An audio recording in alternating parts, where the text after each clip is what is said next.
Hi எல்லாருக்கும் வணக்கங்க. Welcome to Edumatics plus. இளம் தேடி கல்வி தன்னார்வலர்களுக்கு சில முக்கியமான விஷயங்களை நான் சொல்ல போகிறேன். கவனமாக கேளுங்க. இளம் தேடி கல்வி தன்னார்வலர்கள் எல்லாரும் இப்போது எந்த ஒர்க்கில் ரொம்ப பிஸியாக இருக்கீங்க அப்படின்னு பார்த்தோன்னா, தன்னார்வலர்கள் மியூட் அப்படின்னு சொல்லக்கூடிய கலைஞர் மகளிர் உரிமை தொகை கேம்பில் தான் பிஸியாக இருக்கீங்க. ஒவ்வொரு மாவட்டத்துலேயும் ஒவ்வொரு பிளாக்லேயும் ஒவ்வொரு இடத்துல இந்த கேம்ப் நடக்குது. ஸோ இந்த கேம்பில் பங்கேற்கிறவங்க போன வாட்டிக்கும் இந்த வாட்டிக்கும் பார்த்திங்கன்னா ரொம்ப டிஃப்ரென்ஸ் இருக்குது. ஏன்னா போன டைம் ஓரளவுக்கு நம்மளுக்கு ஒர்க்கு ஈஸியாக இருந்த மாதிரி தான் இருந்துச்சு. ஆனால் இந்த டைம் என்ன தான் எல்லாமே வெரிஃபை பண்ணிவிட்டு நம்ம அப்ளை பண்ணுற மாதிரி நம்மக்கிட்ட வந்தாலும் கொஞ்சம் கஷ்டமாக தான் இருக்குது அந்த ஒர்க்கெல்லாம். ஏன்னா போன டைம் எல்லாம் என்ன பண்ணுவோன்னா, நம்ம வீட்டுக்கு கூட எடுத்துகிட்டு அந்த அப்ளிகேஷன் போட்டு விடுவோம். ஆனால் இந்த டைம் நம்ம அங்கேயே தான் அப்ளை பண்ணணும் அப்படின்னு சொல்லியிருக்காங்க. ஸோ காலையில் 9-10 மணிக்கு கேம்ப் தொடங்கி ஈவினிங் 4 மணி 5 மணிக்கெல்லாம் முடியுது அப்படின்னு பார்த்தாலும், நம்ம ஒர்க்கெல்லாம் நம்ம முடிச்சுட்டு வர்றதுக்கு மணி 8-9 கூட ஆகிடுது நிறைய பேருக்கு. ஸோ அந்த ரூ. 350 தான் சேலரியாக கொடுக்குறாங்க. நிச்சயமாக அது போதுமா அப்படின்னு கேட்டால் போதாது தான். ஏன்னா காலையிலேருந்து நைட்டு வரைக்கும் ஒர்க் பண்ணுறோம். சாப்பிட்றதுக்கு கூட ஒரு அரை மணி நேரம் 1 மணி நேரம்லாம் பிரேக் கிடைக்காது. ஒரு 10 நிமிஷம் இல்லை 1/4 மணி நேரம் தான் பிரேக் கிடைக்குது. ஸோ அதுக்குள்ளேயே கடகடன்னு சாப்பிட்டு முடிச்சுட்டு திரும்பவும் நம்ம அப்ளை பண்ணுற மாதிரியான ஒரு நிலமையில தான் இருக்கும். ஸோ நிறைய பேர் இந்த ஒர்க்கில் ஜாயின் பண்ணி பண்ணிகிட்ருக்கீங்க. ஸோ மிஸ்டேக் இல்லாமல் பண்ணுங்கள், அதுதான் ரொம்ப முக்கியம். ஏன்னா நம்ம ஏதாவது பண்ணி அவங்களுக்கு வரல, கலைஞர் மகளிர் உரிமை தொகை வரல அப்படின்னா அப்புறம் நம்மளை தான் பிடிச்சி அவங்க கற்றுவாங்க. என்ன தான் நம்ம கரெக்டாக போட்டிருக்கோம் அப்படின்னு சொன்னாலும், நீ தான் ஏதோ தப்பாக போட்ட அப்படின்னு சொல்லி கற்றுவாங்க. ஸோ அதனால் நீங்கள் செய்கிற வேலையை கவனமாக செய்யுங்க. அதே போல் இதுதான் ஒர்க்கு, இப்படி தான் ஒர்க்குன்னு ஆகிடுச்சு. அதனால் இதுலேருந்து நம்ம பின்வாங்கவும் முடியாது. கேம்ப் பார்த்திங்கன்னா மேக்ஸிமம் 1 வாரம். இது நான் மேக்ஸிமம் தான் சொல்கிறேன். ஒரு சில இடங்களில் 2-3 நாளில் கூட முடிச்சுட்டு வந்துடுறாங்க. 1 வாரம் இல்லை 10 நாள் அவ்வளோதான் கேம்ப் இருக்கும். ஸோ முடிஞ்ச அளவுக்கு கரெக்டாக என்ட்ரு பண்ணுங்கள். வெரிஃபை பண்ணி என்ட்ரு பண்ணிக்கோங்க. அப்போ தான் நம்ம கரெக்டாக போட முடியும். ஏன்னா நம்ம ஒரு டைம் மட்டும் பண்ணி விட்டுடலாம் அப்படின்னு சொல்லி அவசரமாக போட்டோன்னா மிஸ்டேக் வர்றதுக்கு வாய்ப்பு இருக்குது. அதனால் மிஸ்டேக் இல்லாமல் பண்ணுங்கள். தென் இல்லம் தேடி கல்வி தன்னார்வலர்கள் கிளாஸ் எல்லாம் எடுக்க ஆரம்பிச்சிருப்பீங்க. சின்ன பிள்ளைங்க இல்லையா, ரொம்பவே வால் பண்ணுவாங்க. ஸோ அந்த வால்தனம் அப்படிங்கிறது குறைஞ்சிருக்காது. ஏன்னா இப்போ தான் நிறைய பிள்ளைங்க 1வது 2வது சேர்ந்துருப்பாங்க இல்லையா. குறிப்பாக சொல்ல போனால் ஃபஸ்ட் ஸ்டாண்டர்ட் பிள்ளைங்க. போன வருஷமே நம்மக்கிட்ட நிறைய வால் பிள்ளைங்கள்லாம் இருந்திருப்பாங்க. எல்லாமே விளையாட்டுத்தனம் தான், வேறு ஒன்றும் இல்லை. ஏன்னா அந்த குழந்தைங்க அப்படின்னாலே விளையாடுறது தானே அவங்களுக்கு ரொம்ப முக்கியம். ஸோ அதனால் விளையாட்டுத்தனமாக இருப்பாங்க. அவங்கள ஹேண்டில் பண்ணுறது ரொம்ப முக்கியம். அதே போல் நம்ம இல்லம் தேடி கல்வி மையத்துக்கு பிள்ளைங்க வராங்கன்னா அவங்கள ரொம்ப பத்திரமா பார்த்துக்கணும். இப்போ இருக்கிற காலகட்டங்களில் ஆண் பிள்ளையாக இருந்தாலும் சரி, பெண் பிள்ளையாக இருந்தாலும் சரி, எத்தனை பேர் உங்கள் மையத்துக்கு வராங்க, எவ்வளோ நேரம் அங்கே இருக்கிறாங்க அப்படிங்கிறதெல்லாம் கவனமாக பார்த்துக்கணும். ஏன்னா அவங்க நம்ம மையத்துக்கு வந்ததுலேருந்து திரும்ப அவங்க வீட்டுக்கு போகிற வரைக்கும் நம்மளுடைய பொறுப்பு தான். ஸோ அதை எப்போவுமே நீங்கள் மிஸ் பண்ணக்கூடாது. இங்கே தானே விளையாடுறாங்க, அங்கே தானே விளையாடுறாங்க அப்படின்னு சொல்லியெல்லாம் விட்டுறாதீங்க. ஜாக்கிரதையாக கண்ணும் கருத்துமாக குழந்தைங்கள பார்த்துக்கோங்க. நெக்ஸ்ட்டு அட்டெண்டன்ஸ் போடுறது ரொம்ப ரொம்ப முக்கியம். ஏன்னா இப்போ மேக்ஸிமம் என்ன சொல்லியிருக்காங்கன்னா, ஆப்பில் அட்டெண்டன்ஸ் போடுற மாதிரி பார்த்துக்கோங்க. நீங்கள் ஆப்பை தவிர்த்து நோட்லேயே நான் அட்டெண்டன்ஸ் போட்டுக்கிறேன், ஆப் ஒர்க் ஆகலை அப்படின்லாம் சொன்னிங்கன்னா அதை நாங்கள் ஏற்றுக்க மாட்டோம். எந்த ஏரியாலாம் சிக்னல் ரொம்ப வீக்காக இருக்குது, சிக்னல் இல்லையோ அங்கே மட்டும் வேணால் இதை அக்செப்ட் பண்ணிக்கோ. மற்றபடி நீங்கள் ஃபோன் ரீசார்ஜ் பண்ணலன்றதுக்காகவோ, இல்லை உங்கள் ஃபோன் ரிப்பேர், உங்கள் ஃபோன் ஒர்க் ஆகலை அப்படிங்கிறதுக்காகவும் நீங்கள் அட்டெண்டன்ஸ் போடாமல் விட்டிங்கன்னா அது உங்களுடைய அட்டெண்டன்ஸ் பர்சன்டேஜை தான் குறைச்சி காமிக்கும் அப்படின்னு சொல்லியிருக்காங்க. அதனால் எத்தனை பிள்ளைங்க வராங்க அந்த பிள்ளைங்களுடைய நேம் லிஸ்ட் மட்டும் வச்சுக்கோங்க. இப்போ லாங் ஆப்சண்ட்டாக இப்போது நம்மளுக்கு ஜூலையே முடிய போகுது. ஜூன் ஃபுல்லாக வராத பிள்ளைங்க இருப்பாங்க. ஜூன்லேருந்து இப்போ வரைக்கும் வராத பிள்ளைங்க நேம் லிஸ்ட்டில் உங்கள் ஆப்பில் இருந்துச்சுன்னா சீக்கிரமாக அவங்களோட நேம் எல்லாம் ரிமூவ் பண்ணிவிடுங்க.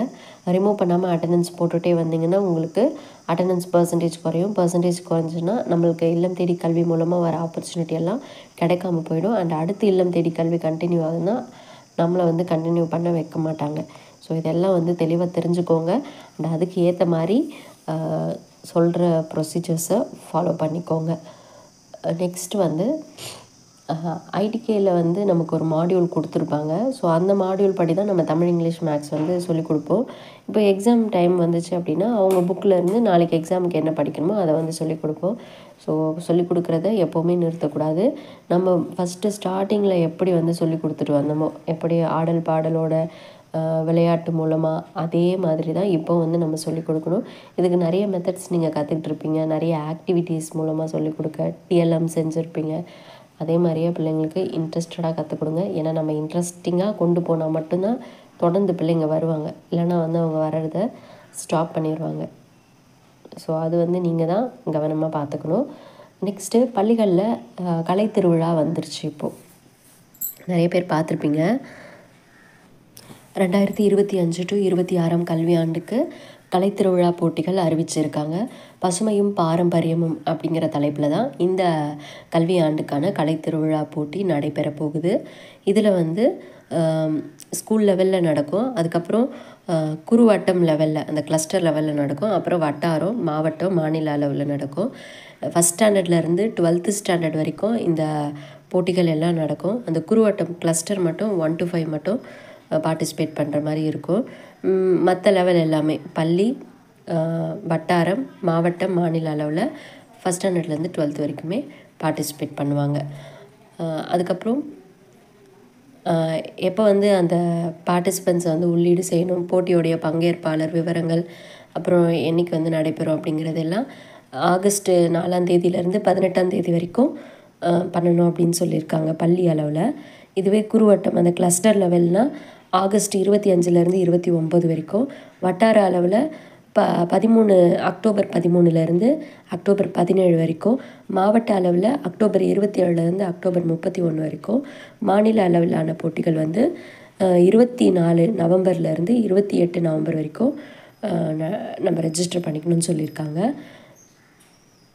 வெற்றியாளர்கள் உள்ளீடு செய்கிறதுக்கு அப்படின்னு சொல்லி கடைசி நாள்லாம் கொடுத்துருக்காங்க. இது எல்லாமே பார்த்துக்கோங்க. இது எல்லாமே வந்து கன்ஃபார்ம் அப்படின்னு சொல்லிட முடியாது. இப்போதைக்கு இந்த டேட் வந்து கொடுத்துருக்காங்க. ஸோ இதுபடி வந்து நடக்கும். மேக்ஸிமம் சம்டைம்ஸ் சேஞ்சஸும் வந்து ஏற்படலாம். கலைத்திருவிழாவுக்கு உங்களுடைய பிள்ளைகளை வந்து தயார்படுத்திக்கோங்க. என் பள்ளி என் பெருமை அப்படின்னு சொல்லி இந்த டாப்பிக்கில் பள்ளி மாணவர்கள் ஆசிரியர்களுக்கான ஒரு போட்டி நடைபெறுது. நிறைய பேர் வந்து இந்த போட்டியில் கலந்துக்கிட்டாங்க. அவங்களோட படைப்புகள் எல்லாம் அனுப்பிச்சிட்டாங்க. இந்த படைப்புகளை அனுப்புறதுக்கான கடைசி தேதி வந்து 31/7 அப்படின்னு சொல்லியிருக்காங்க. நீங்கள் இன்னும் பார்ட்டிசிபேட் பண்ணல அப்படின்னா பார்ட்டிசிபேட் பண்ணுங்கள். இது வந்து இப்போ படிக்கிற பிள்ளைங்களுக்கு மட்டும் இல்லை, ஏற்கனவே படித்த முன்னாள் மாணவர்களுக்கும் இந்த போட்டிகள் எல்லாம் உண்டு. இங்கே பார்த்தீங்கனாலே உங்களுக்கு தெரியும். இந்நாள் அண்ட் முன்னாள் மாணவர்களே, ஆசிரியர்களே, உங்கள் திறமைக்கு ஒரு சவால். செய்தி மக்கள் தொடர்பு துறையினுடைய ஊடக மையம் நடத்துகிற என் பள்ளி என் பெருமை, என் பள்ளி என் பெருமை இந்த தலைப்பிலான கலை போட்டிகளில் நீங்களும் கலந்துக்கிட்டு உங்களுடைய திறமையை வெளிப்படுத்துங்கன்னு சொல்லியிருக்காங்க. 3 நாள் இன்னும் இருக்குது அப்படின்னு சொல்லியிருக்காங்க. 3 நாள்லாம் இல்லை, இன்றைக்கி நாளைக்கு தான் வந்து இருக்குது. ஸோ இந்த QR கோடை ஸ்கேன் பண்ணிங்கனாலே உங்களுக்கு வந்து அந்த போட்டி அதோட விவரம் எல்லாமே உங்களுக்கு தெரியும்.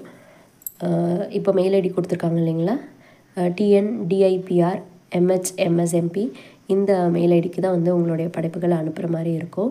அப்படி என்ன படைப்புகள் அப்படின்னு பார்த்தீங்கன்னா, இந்நாள் மாணவர்களுக்கான போட்டிகள் ஒரு 4 போட்டிகள் இருக்குது. என் பள்ளி என் பார்வையில் அப்படின்னு சொல்லி ஒரு 3 தலைப்புகள் கொடுத்துருக்காங்க. ஏதாவது ஒன்றில் கட்டுரை ஒரு பக்க அளவில், இல்லைனா வந்து வீடியோ ரீல்ஸ் 1 நிமிஷம் அளவில் எடுத்து அனுப்பணும்னு சொல்லியிருக்காங்க. நான் என் பள்ளியின் பேச்சாளன் அப்படிங்கிற தலைப்பில் இல்லம் தேடி கல்வி முதலமைச்சருடைய காலை உணவு திட்டம், இந்த மாதிரியான திட்டத்தை பற்றி ரீல்ஸோ இல்லை வீடியோ எடுத்து அனுப்பணும் அப்படின்னு சொல்லியிருக்காங்க. 3வது வந்து என் பள்ளி என் கலை, மாணவர்கள் வந்து தங்களுடைய கனவு பள்ளி, தமிழ்நாடு அரசினுடைய திட்டங்கள், கரும்பலகை முதல் கணினி காட்சி பலகை வரைக்கும் மாறி வர கல்வியின் முகம், இந்த மாதிரி ஏதாவது ஒரு தலைப்பில் ஓவியம் வரைந்து அனுப்பணும் அப்படின்னு சொல்லியிருக்காங்க. இப்போ படிக்கிற ஸ்டூடெண்ட்ஸுக்கு இந்த போட்டியெல்லாம் என் கதை என் எழுத்தில், எனக்கு பிடிச்ச ஆசிரியர்கிட்ட இருந்து நான் கற்றுக்கிட்டது, தமிழ்நாடு கல்வியில் எவ்வாறு முதன்மையில் உள்ளது அப்படின்னு சொல்லி கதை இல்லை கட்டுரை ஒரு பக்க அளவில் எழுதி ஃபைலில் அதை PDF அனுப்பணும் அப்படின்னு சொல்லியிருக்காங்க. இது வந்து இந்நாள் மாணவர்களுக்கான போட்டிகள். முன்னாள் மாணவர்களுக்கான போட்டி அப்படின்னு பார்க்குறப்ப என் பள்ளி என் நினைவு, உங்கள் வாழ்க்கையை உங்கள் பள்ளி எப்படி மாற்றுச்சு அப்படிங்கிறத ஒரு பக்க அளவில் கட்டுரை இல்லைனா ரீல்ஸ் 1 நிமிஷம் அளவில் எடுத்து அனுப்பணும்னு சொல்லியிருக்காங்க. பள்ளிக்கூடம் வந்தேனே அப்படின்னு சொல்லி செல்ஃபி இல்லை வீடியோ எடுத்து அனுப்பணும். நீங்கள் படித்த பள்ளி இல்லை உங்களுக்கு பிடிச்ச ஆசிரியர், என் அன்பான ஆசிரியை ஆசான், எனக்கு பிடித்த ஆசிரியர் அப்படிங்கிற தலைப்பில் ரீல்ஸு இல்லைனா ஒரு பக்க அளவில் கடிதம் எழுதி PDF கோப்பாக வந்து எடுத்து அனுப்பணும்னு சொல்லியிருக்காங்க. நெக்ஸ்ட்டு கல்விக்கான தமிழ்நாடு அரசின் திட்டங்கள், நான் முதல்வன், காலை உணவு திட்டம், இல்லம் தேடி கல்வி திட்டம், எண்ணம் எழுத்தும், இந்த மாதிரி திட்டங்களை பற்றி ரீல்ஸு இல்லை வீடியோ எடுத்து அனுப்புங்க அப்படின்னு சொல்லியிருக்காங்க. இது வந்து முன்னாள் மாணவர்களுக்கான போட்டிகள். அடுத்து முன்னாள் மற்றும் இந்நாள் ஆசிரியர்களுக்கான போட்டிகளும் இருக்குது. என் முன்னெடுப்புகள் அப்படின்னு சொல்லி ரீல்ஸ் எடுத்து அனுப்ப சொல்லியிருக்காங்க. உங்கள் பள்ளியில் நீங்கள் எடுத்த முன்னெடுப்பு மற்றும் முயற்சிகள் குறித்த ரீல்ஸ் வீடியோ எடுத்து அனுப்பணும் அப்படின்னு சொல்லி. ஸோ இதுதான் வந்து அந்த போட்டிகள். லாஸ்ட் டேட் வந்து நாளைக்கு. ஸோ முடிஞ்ச அளவுக்கு சீக்கிரமாக உங்களால் முடிஞ்ச கட்டுரையோ ரீல்ஸோ இல்லை கதையோ எதுவாக இருந்தாலும் தயார் பண்ணி நாளைக்கே அனுப்பிச்சிருங்க. ஓவியம்லாம் பிள்ளைங்க அனுப்பிச்சிருக்காங்க பாருங்கள். இதுதான் வந்து இப்போ படிக்கிற பிள்ளைங்களுக்கு ஓவியம் எல்லாம் வரைய சொல்லி டாபிக் கொடுத்துருந்தாங்க. நீங்கள் வீடியோ பாஸ் பண்ணி கூட வந்து பார்த்துக்கோங்க. இந்த மாதிரியெல்லாம் அவங்க வரைஞ்சி அனுப்புனது இது வரைக்கும் நீங்களும் வந்து வரைஞ்சி அனுப்பலாம். அடுத்து பள்ளிக்கல்வித்துறையினுடைய ஒரு முக்கியமான ஒரு திட்டம், அதாவது இப்போது ஆசிரியர் தேர்வு வாரியம் வாயிலாக தேர்வு செய்யப்பட்டிருக்க 2457 இடைநிலை ஆசிரியர்களுக்கு பணி நியமன ஆணை வழங்கினாங்க இல்லைங்களா. ஸோ அப்போ வந்து மொழி பாடத்திறன் மற்றும் கணித திறன் இதை மேம்படுத்தணும் அப்படிங்கிறதுக்காக திறன் அப்படின்னு சொல்லி ஒரு திட்டத்தை அறிமுகப்படுத்தியிருக்காங்க. திறன் திட்டம் அப்படிங்கிறது targeted help for improving remediation and academic nurturing அப்படின்னு சொல்லுவோம். திறன் 6ஆம் வகுப்புலேருந்து 9ஆம் வகுப்பு வரைக்கும் பயிலக்கூடிய மாணவர்களினுடைய மொழி பாடத்திறன் மற்றும் கணித திறன் ஆகியவற்றை மேம்படுத்தும் பொருட்டு தான் இந்த திறன் திட்டத்தை வந்து தொடங்கியிருக்காங்க. அடுத்து என்ன அப்டேட்னா, ஸ்கூல்ஸ்க்கு வந்து எப்போது quarterly exam, half yearly exam, காலாண்டு தேர்வு, அரையாண்டு தேர்வுக்கான அட்டவணையை வெளியிட்டிருக்காங்க. இப்போ வந்து மிட்டம் டெஸ்ட்டு நடந்துகிட்ருக்கு. ஸோ பிள்ளைங்களை வந்து எக்ஸாம் எடுத்து தயார்படுத்துங்க. அண்ட் அதே போல் அடுத்தடுத்து இந்த போட்டிகள் எல்லாம் வரதால் இந்த போட்டிகளுக்கும் பிள்ளைங்களை வந்து தயார்படுத்துங்க. இல்லம் தேடி கல்வி தன்னார்வலர்கள், நீங்களும் முன்னாள் அரசு பள்ளி மாணவராக இருந்தீங்கன்னா நீங்களும் இந்த போட்டியில் வந்து கலந்துக்கலாம். அதே போல் இல்லம் தேடி கல்வி தன்னார்வலர்கள் நிறைய பேர் எஸ்எம்சி மூலமாக டீச்சர்ஸாக ஒர்க் பண்ணுறாங்க. ஸோ டீச்சர்ஸாக நீங்கள் ஒர்க் பண்ணிங்கன்னா ஆசிரியர்களுக்கான அந்த ரீல்ஸ் எடுத்து அனுப்புங்க அப்படின்னு சொல்லி அந்த போட்டியும் இருக்குது. 2 நாள் தான் டைம் இருக்குது. அதாவது இன்றைக்கும் நாளைக்கும் மட்டும்தான் டைம் இருக்குது. பார்ட்டிசிபேட் பண்ணோம் அப்படின்னு நினச்சிங்கன்னா கண்டிப்பாக வந்து பார்ட்டிசிபேட் பண்ணிக்கோங்க.